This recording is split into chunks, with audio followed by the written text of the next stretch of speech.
అందరికీ నమస్కారం. మరి తాళరేవు మండలం శంకరపాలెం గ్రామంలో పెన్షనర్స్కి ఈరోజు 2వ తారీఖు ఇప్పటివరకు కూడా పెన్షన్స్ రాలేదు. 1వ తారీఖున రావాల్సి ఉంది. మరి ఎందుకు రాలేదనే విషయాన్ని మరి అడగడానికి పెన్షనర్లతో కలిసి మేము శంకరపాలెం పంచాయతీకి వచ్చి మరి అధికారులను అడగడం జరిగింది. వారు ఏం చెప్పారంటే, మాకు ఇంకా అమౌంట్ క్రెడిట్ కాలేకపోవటం వల్ల మేము పెన్షన్లు ఇవ్వలేకపోయామని చెప్పారు.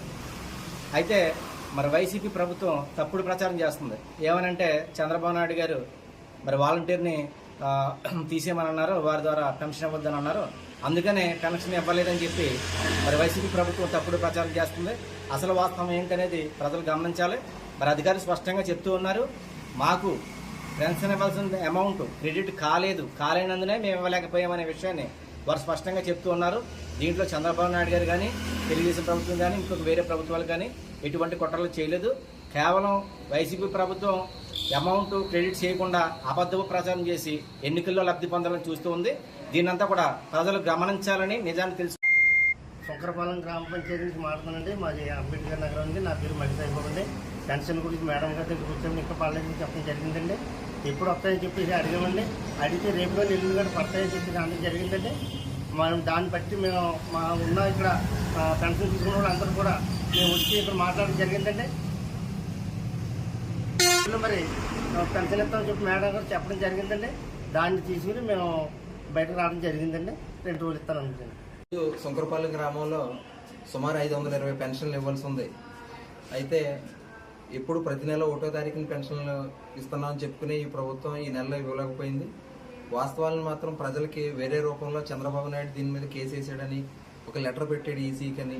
దానివల్ల ఈ పెన్షన్స్ అన్ని ఇవ్వలేకపోతున్నాం. మీరు పెన్షనర్లు అందరూ చంద్రబాబు నాయుడు గారికి ఓటు వేయద్దని ఉద్దేశంతో దీన్ని ఒక ఎలక్షన్ స్టంట్ కింద వైఎస్ఆర్సీపీ పార్టీ క్రియేట్ చేయడానికి ప్రయత్నం చేస్తుంది.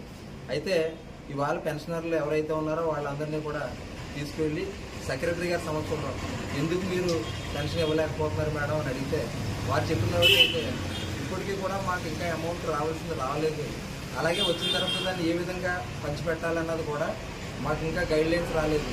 రేపు ఎల్లుండి డబ్బులు వచ్చిన తర్వాత గైడ్లైన్స్ వచ్చిన తర్వాత ప్రతి ఒక్క పెన్షనర్కి మాకున్న గైడ్లైన్స్ ప్రకారం మేము వాళ్ళ దగ్గరికి వెళ్ళటమా లేకపోతే వాళ్ళని పంచాయతీకి తీసుకొచ్చి వాళ్ళకి ఇక్కడ ఇవ్వటం అన్నది ఒక కార్యాచరణ రూపంలో గ్రామంలో దండోరా వేసి అందరికీ చెప్తాం.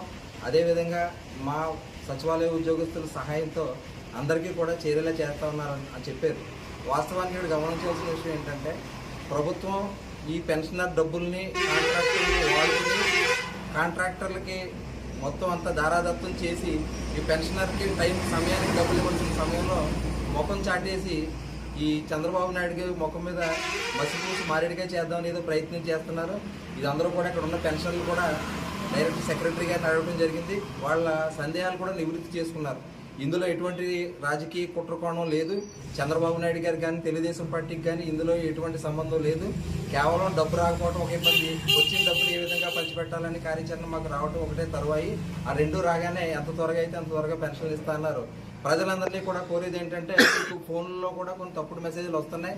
చంద్రబాబు నాయుడు గారు ఏదో పెన్షన్ ఆపేరు, కేసులు వేసారు, ఇవన్నీ చెప్తున్నారు. అవన్నీ కూడా ఎవరో నమ్మొద్దు.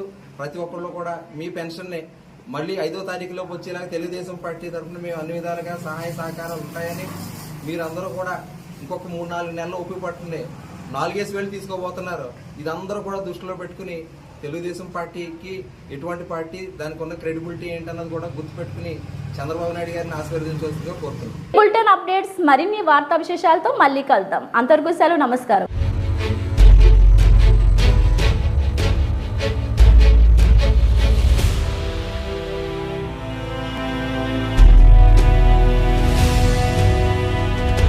బీ న్యూస్, వాస్తవాల ప్రతిబింబం.